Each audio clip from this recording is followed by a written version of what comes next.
After 10 years of being paralyzed, I could walk again but kept it secret from my family for months.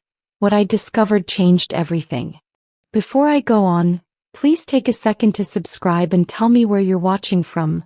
I love seeing our little family from all over the world. The neurologist's words echoed in my mind as I sat motionless in my wheelchair, staring at my trembling fingers. Amy, your spinal regeneration is unprecedented. Within weeks, you'll walk again. 10 years. 10 years since that drunk driver T-boned my car on I-85, leaving me paralyzed from the waist down at 19. Now at 29 I was getting my life back. But something stopped me from calling my family immediately. A gnawing instinct in my gut that whispered, wait. My apartment felt different that September evening. The medical bills scattered across my coffee table, the wheelchair ramps my brother Martin supposedly installed himself, the donated accessible van in my parking spot. Everything looked the same but felt wrong. I'd felt tingling in my toes for 3 months, practicing wiggling them alone at 3 a.m. terrified and hopeful. Dr. Patterson said the experimental stem cell treatment had worked beyond anyone's expectations. You're 1 in a million, Amy. I should have been ecstatic. Instead I felt paranoid. Maybe it was how Mama's voice got tight whenever I mentioned returning to school. Or how my sister Vanessa always changed the subject when I talked about regaining independence. Or the way Martin's eyes flickered to my bank statements whenever he visited. That night I made a decision that would unravel everything. I would keep my recovery secret. I would watch. I would learn who my family really was when they thought I'd be helpless forever. The physical therapist, Dr. Anderson, agreed to private sessions at her home clinic.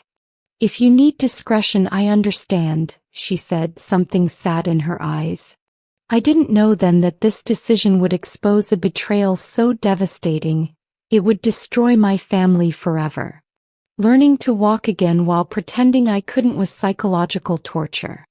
Every morning at 5 a.m. before Mama's daily 8 a.m. check-in call, I'd practice in my bedroom. 10 steps. 20. 30. My legs shook like a newborn fawn's, muscles remembering movement after a decade of stillness. I'd grab the dresser, tears streaming down my face. Not from pain, but from the sheer euphoria of standing on my own 2 feet. Then I'd hear Mama's car in the driveway and I'd drop into my wheelchair like a stone, arranging my useless legs just so. Morning, baby girl, Mama would sing, letting herself in with the key I'd given her for emergencies. She'd bring breakfast, usually something I didn't ask for, and hover. You looking tired? You taking them pills Dr. Patterson prescribed? Her eyes would scan my apartment, lingering on places they shouldn't. My desk. My mail. My laptop left open. Yes, Mama. Same as always. I'd keep my voice flat, defeated. The voice of someone who'd given up fighting. But I'd started noticing things. How she'd palm my prescription bottles, checking refill dates. How her eyes tracked to my checkbook when she thought I wasn't looking. How she'd casually mention, that insurance settlement money holding up okay. You know Martin could help you invest it better. The settlement. $750,000 from the drunk driver's insurance, paid out over 3 years. It had seemed like winning the lottery, until Mama suggested putting it in a family trust Martin would manage. Just to keep it safe, baby. You can't handle all that financial stress in your condition. I'd refused then. Now I wondered why she'd pushed so hard. At physical therapy, Dr. Anderson watched me walk the length of her private studio. Remarkable. You're ahead of schedule. She paused. Amy, why are you hiding this? Because something's wrong. I feel it. She nodded slowly. Trust your instincts. They're usually right. My younger sister Vanessa showed up unannounced on a Thursday evening, mascara smudged, Gucci bag I couldn't afford hanging from her shoulder. Girl, I'm so stressed, she groaned, collapsing on my couch. Deshawn's being impossible about the wedding venue. We need the Ritz, but he's talking about some basic hotel in Buckhead. I watched her from my wheelchair positioned carefully by the window. How much is the Ritz? Only $45,000 for what I want. But that's not even the issue. She caught herself, painted nails flying to her mouth. I mean, you know how weddings are. Everything's expensive. $45,000, Nessa? It's my special day, Amy. Her voice hardened. Not everyone's life stopped 10 years ago. Some of us are still living, still moving forward. The words hung between us like poison. She must have realized what she'd said because her face crumpled. Oh God, I didn't mean. It's fine. I kept my voice neutral, but my hands gripped the wheelchair's armrests. How's the wedding fund coming? Her eyes slid away. That's actually why I'm here. I know you got that final settlement check last month. $30,000, right? I was thinking, since you're not using it for anything. She caught my expression and pivoted. It's a loan. Obviously. I'd pay you back after the wedding when Deshawn's promotion comes through. You want $30,000? You're my sister. She leaned forward, grabbing my hands. Family helps family. Remember when I used to braid your hair every Sunday before you? She gestured vaguely at my legs. I've always been there for you. The memory surfaced like oil on water. Vanessa at 16, braiding my hair while talking about her dreams. But another memory pushed through. Vanessa at 26, 3 months ago, telling Mama she couldn't deal with Amy's depression anymore, when I'd asked her to visit more often. I need to think about it, I said carefully. Her face transformed. The tears vanished, replaced by something cold and calculating. Think about what? It's just money, Amy.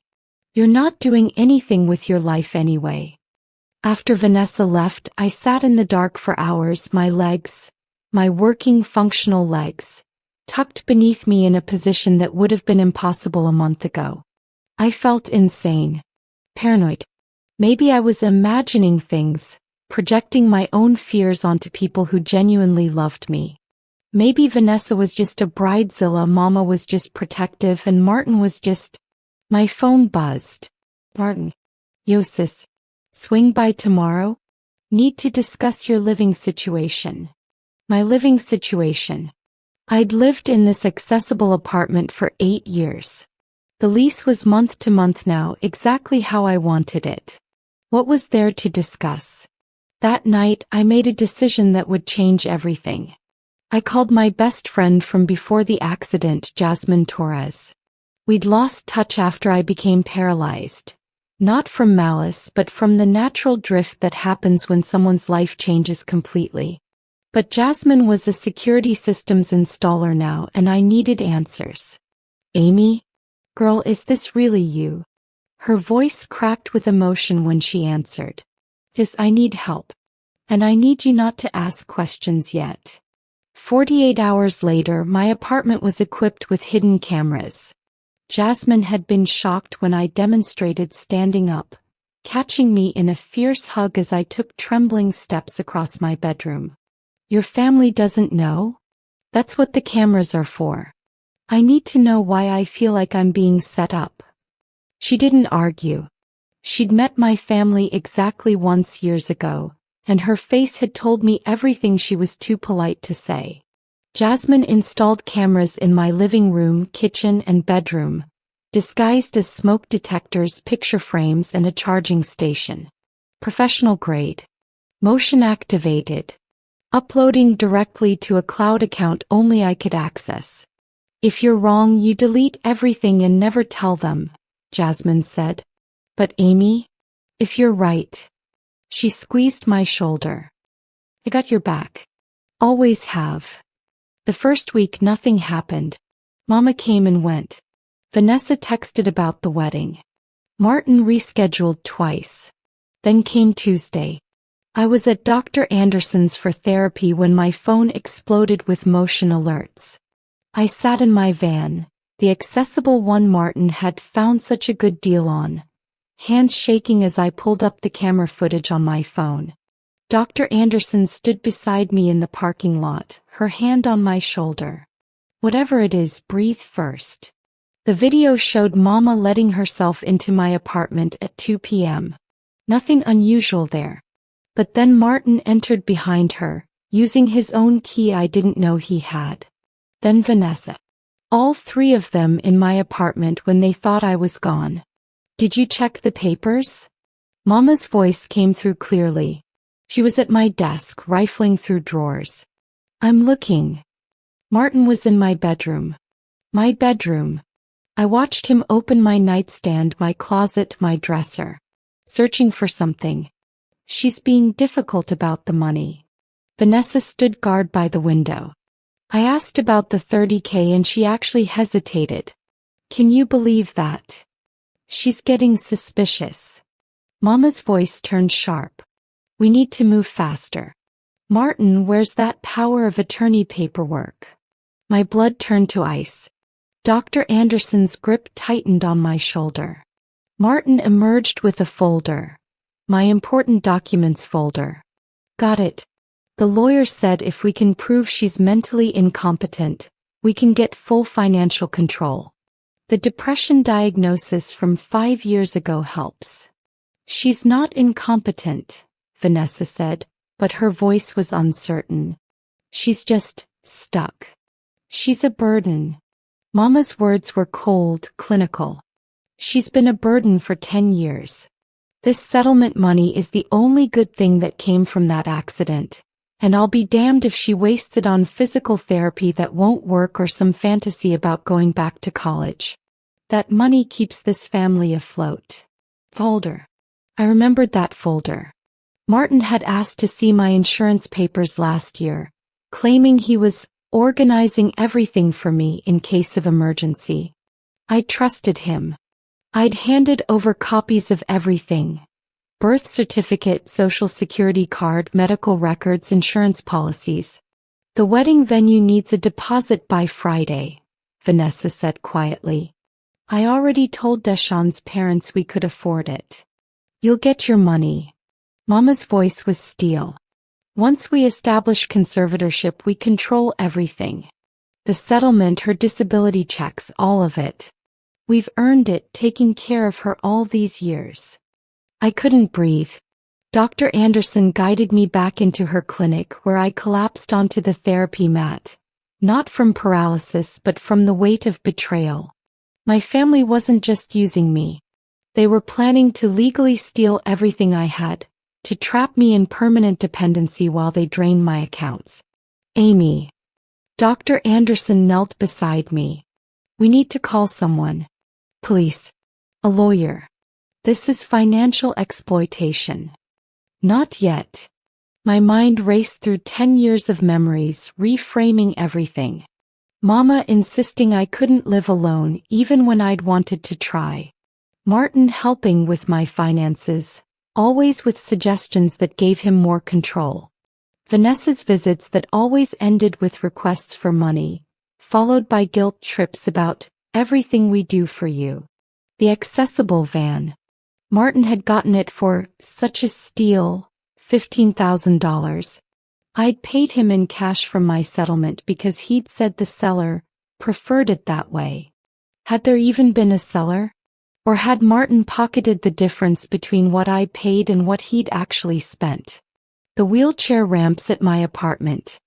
Martin had installed them himself, refusing to let me hire professionals. Family takes care of family, sis. No need to waste money. But they'd never felt quite right, always slightly too steep. Had he done shoddy work on purpose, keeping me more dependent? The medication. Mama picked up my prescriptions, always insisting she could save me the trip. But I'd been feeling foggier than usual lately, sleeping more. I pulled up my prescription records on my phone. According to my pharmacy, I should have 60 anti-anxiety pills left. According to the bottle in my apartment, I had 15. They're drugging you, Dr. Anderson breathed, looking at my screen. Or selling them. Amy, this is serious. This is criminal. I know. Something cold and hard crystallized in my chest. That's why we're going to document everything. Every single thing. And then I'm going to make them pay. Dr. Anderson studied my face. What are you planning? Justice. I stood up, actually stood, my legs solid beneath me. And they have no idea what's coming. I hired a private investigator named Daniel Moore that same day. He'd been recommended by Jasmine, who'd worked security for his firm.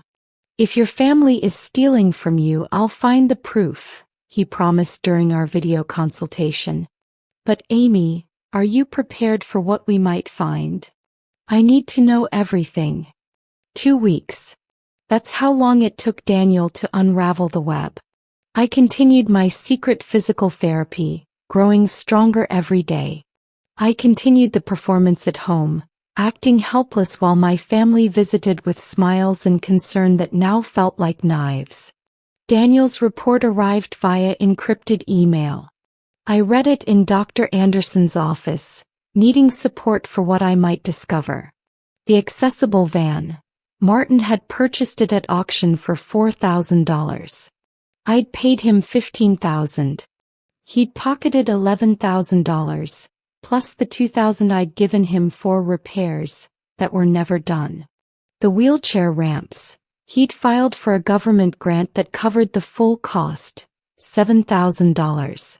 The ramps themselves cost about $3,000 to install properly, but he'd done them himself, pocketed the difference, and the grant money I'd reimbursed him for never needed to be paid. My medication. Mama had been filling my prescriptions but giving me half the pills and selling the rest. Over 5 years, she'd made approximately $38,000 selling my anti-anxiety medication and painkillers. But it got worse. The family trust Mama had pushed for? Daniel found the paperwork. She'd created it anyway without my signature. A forged signature on documents claiming I was mentally incompetent and needed a conservator. Martin was listed as primary conservator. They'd submitted these documents to a lawyer who specialized in elder care and disability cases. A lawyer who'd been disbarred in another state for fraud. They're building a legal case to declare you incompetent, Daniel explained over video call. Once they establish conservatorship, they'd have complete control over your finances, medical decisions, living situation, everything. You'd essentially be their prisoner. How much have they taken so far? His pause told me everything. Including the van, the ramps, medication resale, and various loans, I've tracked approximately $94,000 over the past 4 years. $94,000. Almost $100,000 stolen by my own mother, brother, and sister while I trusted them with my life. I confronted Vanessa first. Not because she was the worst offender but because she was the weakest link. I invited her to lunch at a cafe near my apartment. One I'd never have suggested before because it wasn't wheelchair accessible. She didn't notice that detail. I need to talk to you about something serious, I said after we ordered. The cafe had booths and I'd positioned my wheelchair carefully. About the wedding money. Her face lit up. Did you think about it? Because Amy, I promise I'll pay you back. Deshawn's promotion is practically guaranteed and... Nessa. I kept my voice gentle. How much has Martin stolen from me? She froze, iced coffee halfway to her mouth. What? You heard me. How much? I don't know what you're talking about. But her eyes darted to the door, the universal sign of guilt. The van. The ramps. Mama's medication scheme. The forged conservatorship papers. I watched her face drain of color with each item. How much do you know about? Amy. Her voice cracked. It's not like that. Then tell me what it's like. Please. Because right now, I'm trying to understand how my own sister could be part of stealing almost $100,000 from me. Tears spilled down her cheeks.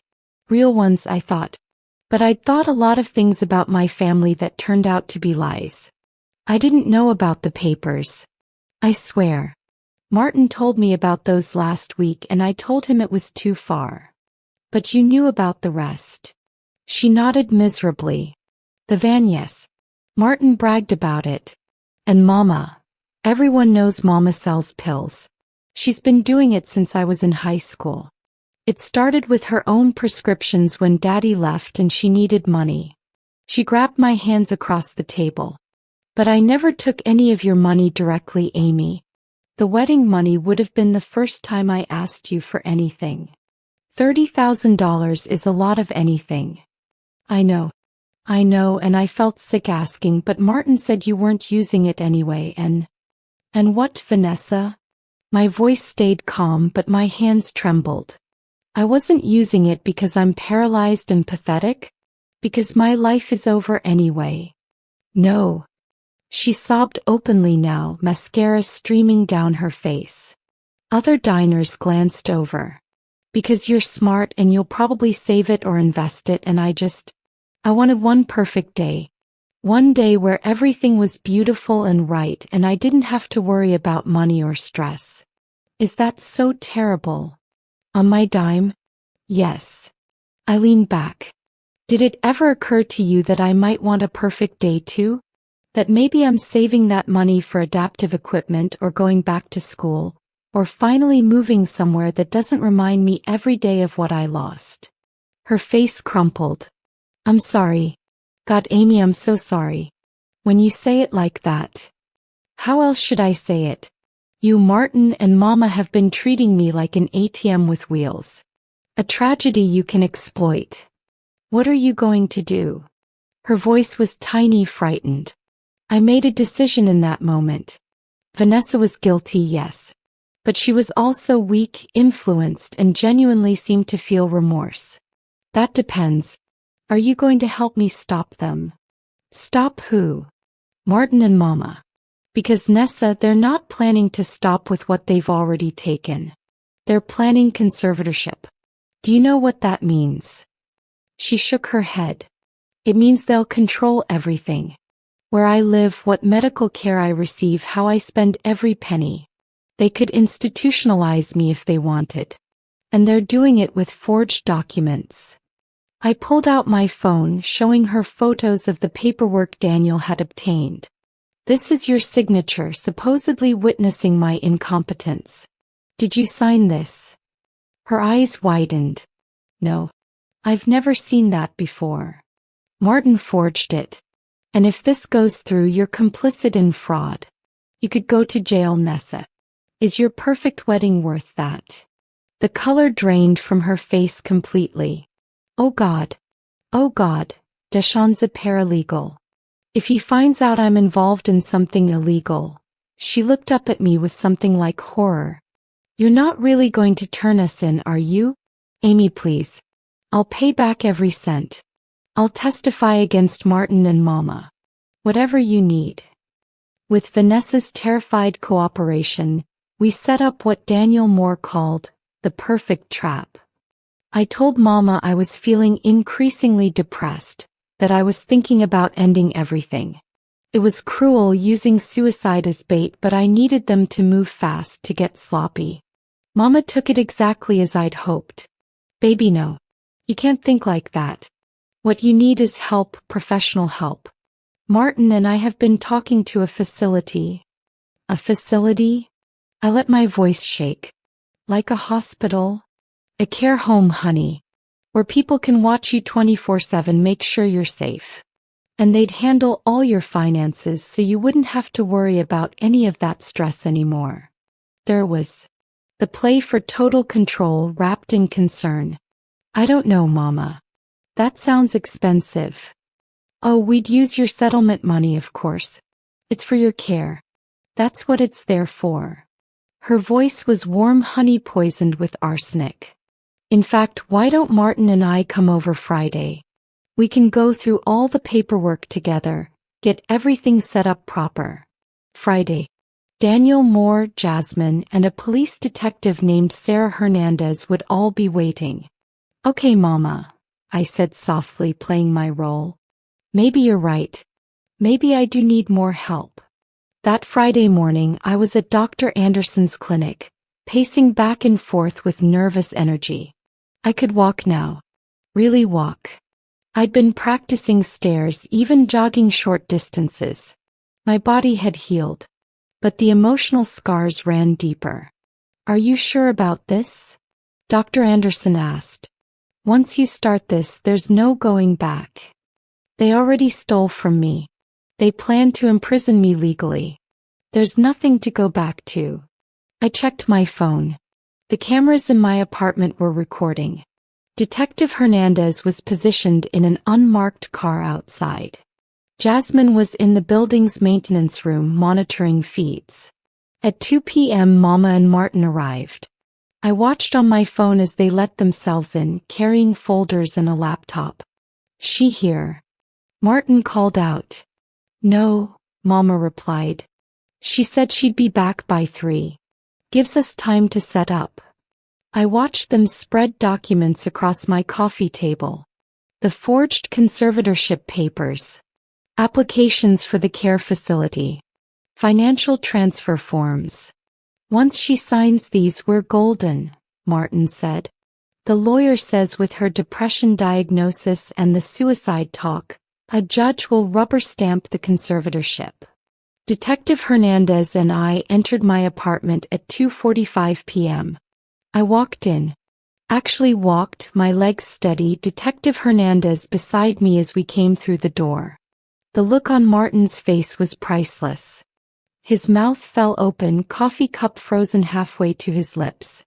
Mama's gasp was audible even from across the room. Amy. Mama stood up slowly like I was a ghost. You're standing. I'm walking actually. Have been for months. I moved further into the room, every step deliberate. Surprise. But how when, Martin stammered. Experimental treatment. Worked better than anyone expected. I gestured to the papers spread across my table. What's all this? Mama recovered first, her face smoothing into maternal concern. Baby, this is wonderful. Why didn't you tell us? We've been so worried and... Cut the act, Mama. My voice was ice. I know everything. The van. The ramps. The medication. The forged conservatorship papers you're currently sitting in front of. Martin lunged for the documents, but Detective Hernandez was faster. I wouldn't do that, sir. Those are evidence. Evidence. Martin's voice pitched high. Evidence of what? We're her family. We take care of her. You stole from me. I stayed calm though my heart hammered. $94,000 over 4 years. And you were planning to steal more by having me declared incompetent and institutionalized. That's not, we would never. Mama's eyes darted between me and the detective. Martin, tell her. Tell her this is all a misunderstanding. Is it? I pulled out my phone, pulling up the security footage. As I have months of recordings. You in my apartment without permission going through my things. Discussing how to move faster on the conservatorship. Calling me a burden. Planning to use my money to pay for Vanessa's wedding. Mama's face transformed. The warm mother disappeared, replaced by something cold and calculating. You've been spying on us? Your own family. You've been robbing me. Your own daughter. Robbing. She laughed, but it was ugly. Girl, do you know how much it's cost us to take care of your crippled ass for 10 years? The time, the stress, the emotional labor? That settlement money is the least you owe us. The words hung in the air like a grenade. Detective Hernandez cleared her throat. Mrs. Williams, I need you and your son to come with me to the station. We have questions about financial exploitation and fraud. They arrested Martin first. He went quietly, shock still written across his face. Mama fought, screaming about police brutality and family loyalty and how could I do this to them.